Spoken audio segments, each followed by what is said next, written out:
സിദ്ധാർത്ഥന്റെ മരണത്തിൽ ദേശീയ തലത്തിൽ പ്രതിഷേധം സംഘടിപ്പിക്കാൻ സംഘപരിവാർ. പശ്ചിമബംഗാളിലെ സന്ദേശ് ഖാലി അതിക്രമങ്ങൾക്കെതിരായ പ്രതിഷേധത്തിനൊപ്പം സിദ്ധാർത്ഥന്റെ മരണവും പ്രതിപക്ഷ സഖ്യം ഇന്ത്യക്കെതിരെ ബിജെപിയും എബിവിപിയും ആയുധമാക്കും.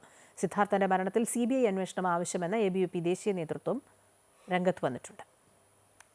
SFIയെ ലക്ഷ്യമിട്ടുള്ള പ്രതിഷേധത്തിനൊപ്പം വയനാട് MP രാഹുൽ ഗാന്ധിയെയും ബിജെപി ലക്ഷ്യമിടുന്നു. സിദ്ധാർത്ഥന്റെ മരണത്തിൽ ദുഃഖമുണ്ട് എന്ന് കേന്ദ്രമന്ത്രി രാജീവ് ചന്ദ്രശേഖർ പറഞ്ഞു. ലജ്ജാകരവും ദാരുണപൂർവവുമായ സംഭവമാണ് ഉണ്ടായതെന്നും രാഹുൽ ഗാന്ധിയുടെ മണ്ഡലത്തിലാണ് സംഭവമെന്നും അദ്ദേഹം കൂട്ടിച്ചേർത്തു. ഇന്ത്യ സഖ്യം ഭരിക്കുന്ന സംസ്ഥാനമാണ് കേരളം. സഖ്യത്തിന്റെ ഭാഗമായ സംഘടനയിലെ അംഗങ്ങളാണ് പ്രതികളെന്നും രാജീവ് ചന്ദ്രശേഖർ കൂട്ടിച്ചേർത്തു. ഈ കാലത്ത് ഇങ്ങനൊരു ക്രൂര വയലൻസ്, ടോർച്ചർ ഒരു സ്റ്റുഡന്റിന് സഹിക്കണമെന്ന് പറഞ്ഞാൽ അൺഫോർച്ചുനേറ്റും അല്ല, ഒരു ട്രാജിക്, ഒരു ഷെയിംഫുൾ ഇഷ്യൂ ആണ്.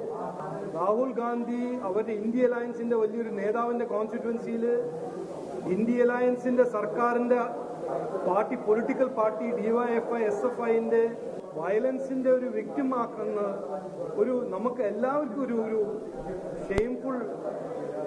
രാഹുൽ ഗാന്ധി വയനാട്ടിലെത്തി വിഷയത്തിൽ ഇടപെടണമെന്നും അദ്ദേഹം ആവശ്യപ്പെട്ടു. സിദ്ധാർത്ഥന്റെ മരണത്തിൽ CBI അന്വേഷണം ആവശ്യപ്പെട്ട് ABVP ദേശീയ നേതൃത്വം രംഗത്ത് വന്നു. കേരള പോലീസ് അന്വേഷിച്ചാൽ കുറ്റക്കാർ ശിക്ഷിക്കപ്പെടില്ല എന്നും ABVP ആരോപിക്കുന്നു. ഡൽഹി സർവകലാശാലയിലും ഹൈദരാബാദ് സർവകലാശാലയിലും ABVPയുടെ നേതൃത്വത്തിൽ പ്രതിഷേധം സംഘടിപ്പിച്ചു. അമൃത ന്യൂസ്, ന്യൂഡൽഹി.